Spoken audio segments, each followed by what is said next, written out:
A Polícia Civil desbaratou quadrilhas especializadas em tráfico de drogas, uma tal de droga gourmet. O Léo Olessi vai trazer agora as informações aqui.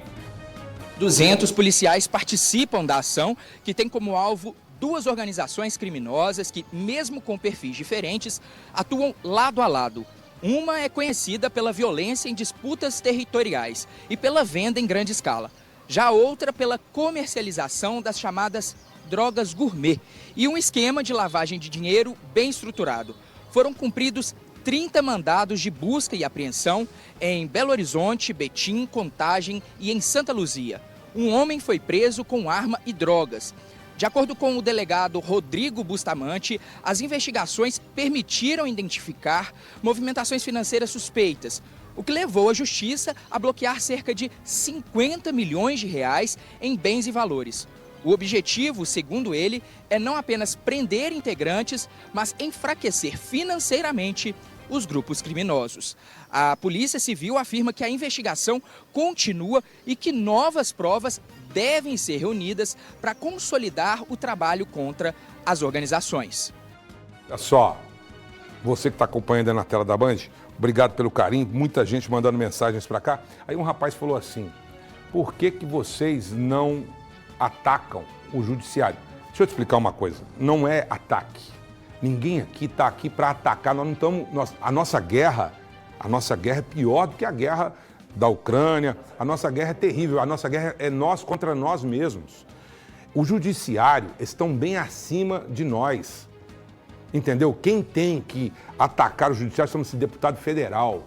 Eles é que tem que mudar as leis desse país. Eu não sou deputado federal, procure o deputado que você votou federal e fala isso para ele. Pergunta para ele, fala assim, por que você não ataca o judiciário? Eles falaram aqui, vocês têm medo do judiciário? Medo para quê? Medo por quê? Meu irmão, minha irmã, juiz, promotor, juiz federal, juiz estadual, essa turma está muito acima da gente. Em salário, intelectualidade talvez não, mas em um cinturão de segurança. Quer atacar? Aprenda a votar direito.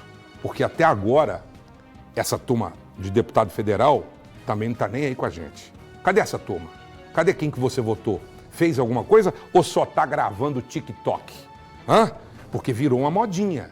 Virou uma modinha, o tempo todo é prefeito, é deputado, é vereador, é senador, todo mundo no TikTok gravando e fazendo views, e fazendo reels, e fazendo isso e aquilo. E cadê a obra propriamente dita?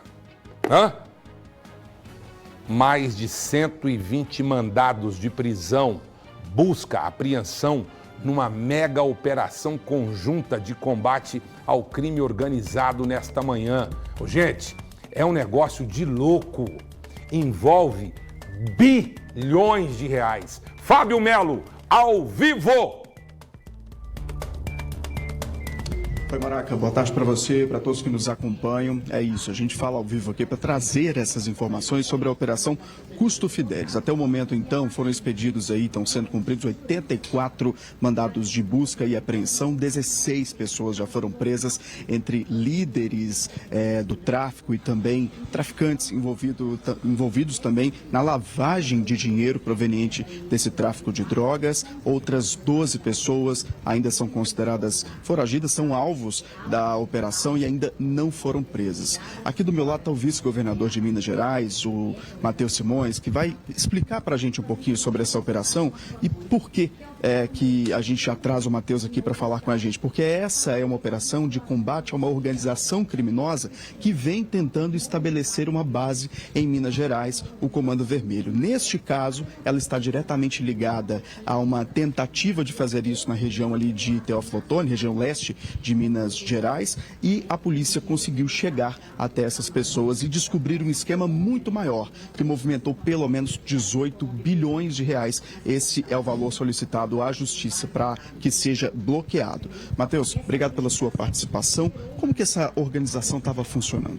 Bom, nós estamos falando de uma luta, gente. Maraca, a gente chegou a falar disso ao vivo há 10 dias atrás, entre facções que estão tentando entrar em Minas Gerais. De um lado, o Comando Vermelho, do outro lado, se aliando lá em Teófilo Otoni, a chamada família Teófilo Otoni, do outro lado o Eucalipto, lá em Teófilo Otoni, um outro grupo ligado ao PCC. Esses dois bandos, eles entraram em conflito no final de 2023, houve um óbito, e por conta desse óbito nós começamos uma investigação que nos permitiu já prender 56 pessoas, bloquear 220 milhões de reais e desencadear essa operação hoje, que é a maior operação dentro dessa investigação, para a gente desarticular a atuação do Comando Vermelho dentro do estado de Minas Gerais. Essa é uma operação em 4 estados, Rio de Janeiro, Espírito Santo, Minas Gerais e Amazonas, que está focando, não é o traficante de rua, esse a gente já prendeu, a gente está atrás dele, mas mirando o nível gerencial da estrutura, mirando o coração financeiro. Por isso consegui, num dia, numa manhã, já bloquear 223 milhões de reais, uma mansão de quase 4 milhões de reais em Maceió, veículos, armas. Isso para a gente é sinal de que nós estávamos na direção certa, de que nós vamos inviabilizar a presença dessas estruturas criminosas aqui, porque o coração financeiro delas é o que permite que elas continuem funcionando. Maraca, uma coisa que chama a atenção é a forma como esses criminosos vinham lavando esse dinheiro, né? Eles usavam, inclusive, microempresas, uma delas uma microempresa ligada ao setor de pescados, né? Que movimentou milhões de reais em pouco tempo, chamando a atenção, obviamente, das autoridades, inclusive em outro estado. Quer dizer, essa atuação aqui no Sudeste, especificamente em Minas Gerais, tinha um braço no Amazonas, onde esse dinheiro era lavado. É isso mesmo. Nós estamos falando lá no Amazonas, na divisa com Colômbia e Peru, de uma estrutura que envolve inúmeras empresas dentro da cidade. E eu até fiz questão, Maraca, de falar aqui que o dono da empresa é tão bandido quanto o traficante. Vai ser preso, vai ser retirado de circulação. A gente não pode admitir que a pessoa lave dinheiro para os outros, porque é isso que permite que o crime continue acontecendo. A gente cumpriu mandados aqui na Pedreira, cumprimos mandados em Teófilo Otoni, cumprimos mandados no Amazonas, no Espírito Santo e no Rio de Janeiro, mas a gente vai continuar com essas investigações até as últimas consequências. Nós ainda recuperamos apenas 220 milhões de reais e nós vamos continuar tentando bloquear os 18 bilhões de reais que essa organização movimentou. Lembrando que isso não é dinheiro que tomaram da gente, é dinheiro que o Estado está tomando de quem acha que pode praticar crime dentro de Minas Gerais. Agora, Maraca, essa operação, como o próprio vice-governador disse, ela tem atuação em 4 estados diferentes, em 16 cidades nesses 4 estados. E uma dessas cidades é o Rio de Janeiro. Infelizmente, o vice-governador estava falando disso aqui, que há uma dificuldade da própria polícia e das autoridades de ter acesso a um dos líderes ou algumas dessas pessoas envolvidas nesse comando, né, desse tráfico de drogas, em função de uma legislação que está impedindo isso.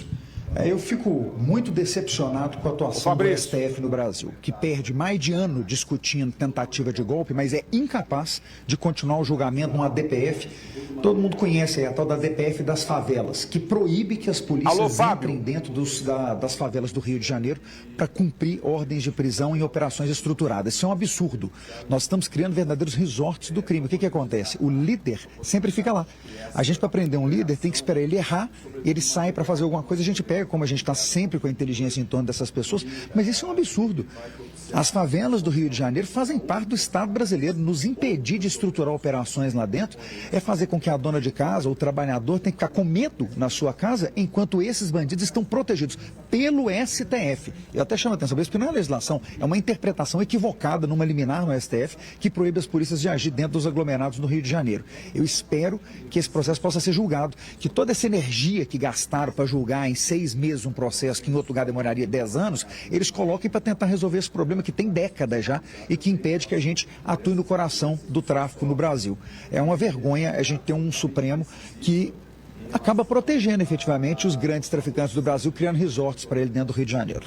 Isso, Maraca, você tem uma pergunta? Sim, eu quero fazer 2 observações, até, por favor, transmita em ipsiliteri, ou seja, da forma com que eu vou passar agora ao senhor vice-governador. Ele fez um toque aí sobre o STF e as pessoas, a multidão brasileira que nos assiste agora, está dizendo o seguinte: é preciso uma mudança radical no que diz respeito às leis do país, no que diz respeito a essa blindagem ao mundo do crime. O que precisa fazer para tirar essa blindagem? Essa é a primeira pergunta. E a segunda pergunta é o seguinte: a lavagem de dinheiro, desse tanto de dinheiro, 18 bilhões, isso está passando por quê? Por offshore, por postos de combustíveis, vinhos, se a Receita Federal, a Receita Estadual está ciente disso, porque para pegar é só seguir onde está o dinheiro. Maraca diz aqui que esse impedimento, né, acaba blindando, como você disse, esses criminosos. E o que é que precisa mudar? Então, como fazer essa mudança? Nós temos um duplo desafio. Esse processo tem que ser julgado e os ministros têm que entender que eles estão protegendo apenas traficantes. Eles não estão protegendo os moradores dessas favelas. Esses moradores moram numa situação de medo, porque eles estão lá abrigando as pessoas mais perigosas do Brasil. Agora, além disso, Maraca, para você poder dormir com outro barulho, nós ainda temos uma outra discussão dentro do STF, impedindo que as nossas polícias façam operações com base nas informações do COAF. O que significa isso, gente? COAF é o órgão da Receita Federal que fiscaliza as transações financeiras. Você fez um PIX, você fez um pagamento, usou o cartão de crédito. Quem tem esse dado é o COAF, quem tem esse dado é a Receita Federal. O governo federal e o STF não querem permitir que a gente use esses dados, não nos permitem acesso aos dados do COAF. É claro que é muito mais difícil fazer uma operação se eu não consigo ter os relatórios de inteligência do COAF, porque o COAF está vendo as operações irregulares. Ele teria como nos alertar e nos ajudar, mas o STF tem de colaborar e permitir que esse trabalho aconteça. Então, fica aí 2 pedidos meus para os ministros, que aparentemente estão terminando o serviço que eles dedicaram os últimos meses de vida deles no julgamento do presidente Bolsonaro. Vão prestar atenção na segurança pública. Nós temos que resolver o problema, tanto das operações dentro da favela, na DPF da favela, quanto liberar o uso dos relatórios de inteligência financeira do COAF. Porque se a gente não fizer isso, gente, fica muito difícil ser polícia nesse país. Mas em Minas Gerais, nós vamos continuar garantindo que da divisa para dentro, a polícia é a única que pode usar a violência. Nós não vamos admitir que mais ninguém use violência. E a violência da polícia é só para segurar a violência do outro. A gente fala isso, quem está em casa pode se assustar, mas a polícia pode usar de violência? Não. A única estrutura que pode usar de violência é a polícia, para impedir que o mal chegue à vida de qualquer uma das pessoas. Nós vamos continuar garantindo que em Minas Gerais as coisas funcionem assim. Perfeito, vice-governador, obrigado, pela sua participação. Fábio, Maraca, antes da gente encerrar... Alô, Fábio. Oi. Eu queria... Chama o vice-governador aí, chama ele aí, chama ele aí, chama ele aí. Chama o vice-governador aí. Chama ele aí, chama ele aí. A segunda pergunta, você esqueceu. Se tiver condições, coloca para ele ouvir aí. Coloca o áudio para ele ouvir. A segunda pergunta, ela é ainda mais interessante. O dinheiro movimentado, o dinheiro, 18 bilhões até agora detectados. Esse dinheiro passa por postos de combustíveis, offshore, passa por vinhos, passa por casas e mansões caríssimas. Esse dinheiro está sendo mapeado pela Receita Federal, Receita Estadual. De que forma o Estado, a União, vai resgatar essa grana toda?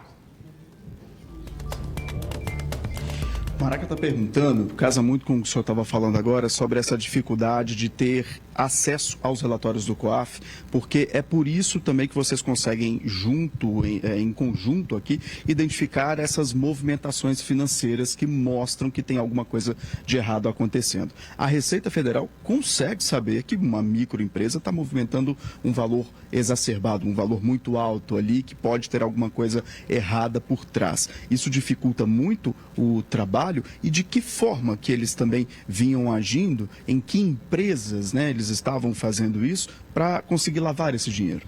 A Jornalha pode até nos dar mais informações, mas, Maraca, a nossa preocupação é que o COAF não só tem as informações, ele já tem relatórios de inteligência que mostram que a movimentação está irregular, que ela não se lastreia em operação econômica, porque eles lastreiam todo mundo, quem mandou dinheiro para lá, quem tirou dinheiro de lá. O que nós queremos é acesso a esses relatórios, ou seja, não permitir que a gente use esses relatórios em processos criminais, dizendo que esses relatórios só podem ser usados em fiscalização tributária, é um absurdo. Porque o dinheiro que foi gasto para construir a inteligência que constrói esses relatórios é o dinheiro público. O dinheiro público de quem precisa, sim, de cobrança de impostos, mas precisa também de segurança pública. Então, assim, eu não consigo entender por qual motivo o STF impediria o acesso aos relatórios do COAF para processos criminais, a menos que o objetivo seja proteger bandido. Agora, o que me assusta? A DPF das favelas faz exatamente, protege bandido. Se a gente continuar tendo a discussão de impedimento do acesso aos relatórios do COAF, nós vamos estar, mais uma vez, protegendo bandido, dificultando o trabalho da polícia, do Ministério Público, que tem que fazer investigações muito mais profundas e demoram muito mais tempo para chegar nas conclusões que o COAF já tinha num relatório, porque ele acompanha online todas as operações financeiras que estão acontecendo. Então, preocupação mesmo séria com o tanto que o STF está nos atrapalhando, porque não para olhar os temas importantes para a segurança pública no Brasil, E volto a dizer, perde muito tempo para discutir política, pouco tempo para discutir justiça. Matheus, obrigado, viu, pela participação. Laila, eu queria que a senhora contasse para a gente, Laila Brunella, chefe do Departamento de Jornalismo da Polícia Militar de Minas Gerais, como que isso tudo começou? O Matheus até adiantou que houve uma disputa territorial em Teófilo Otoni. Como que isso se desenhou depois? Isso, boa tarde, Maraca. A gente sabe que a Polícia Militar ela tem uma atuação que é cotidiana. Todo dia tem uma ocorrência de tráfico, todo dia tem uma ocorrência em que a gente tem uma atuação pontual. E em Teófilo Otoni, no final de 2023, a gente intensifica as nossas ações justamente por causa dessa disputa por território. 2 membros de uma das organizações da FTO, que é a família de Teófilo Otoni, família Teófilo Otoni, né, que é uma organização criminosa local, executam 2 membros da quadrilha rival, né, que é Eucalipto, conhecida por Eucalipto. A partir dali, gera uma insegurança local. O número de ameaças, o número de disputas, de execuções começa a aumentar e nós intensificamos a nossa presença. E esses infratores, num ato de ousadia, começam a utilizar fardamentos da Polícia Militar, uniformes da Polícia Civil, ameaçam agentes de segurança, inclusive disparando contra residências de policiais militares na cidade de Teófilo Otoni. E isso faz com que a gente direcione os nossos esforços para lá. Há alguns embates entre infratores e Polícia Militar ao longo desse final de 23 e início de 2024. E todas as informações colhidas nessas ocorrências são trazidas, né, ao Ministério Público, também atento a essa situação local. Já nos demanda informações, já entra nessa operação de cabeça junto com a gente, fazendo toda a parte de investigação, contribuindo nesse processo. E nós percebemos ali que a organização local, na verdade, era nacional, porque havia um vínculo com o Comando Vermelho, com a FTO especificamente, e isso traz para a gente uma visão maior, onde nós percebemos que há núcleos financeiro, de administração, logístico, inclusive grupos de ataque, de controles e transporte de armas de fogo, de determinação de execuções, e que todo o cabeça dessa organização está alocado na cidade do Rio de Janeiro. E de lá ele gera esse enfrentamento com as forças de segurança, gera um enfrentamento com o Estado aqui e desencadeia hoje a operação propriamente dita. Mas estamos há 1 ano e meio nesse trabalho, 1 ano e meio com ocorrências pontuais, com operações pontuais e hoje com uma grande deflagração que visa muito essa parte financeira e dar esse golpe em nível nacional ao Comando Vermelho. Major, obrigado, viu, pela participação. Maraca, a gente encerra com a participação do coordenador do GAECO, Giovanni Avelar Vieira.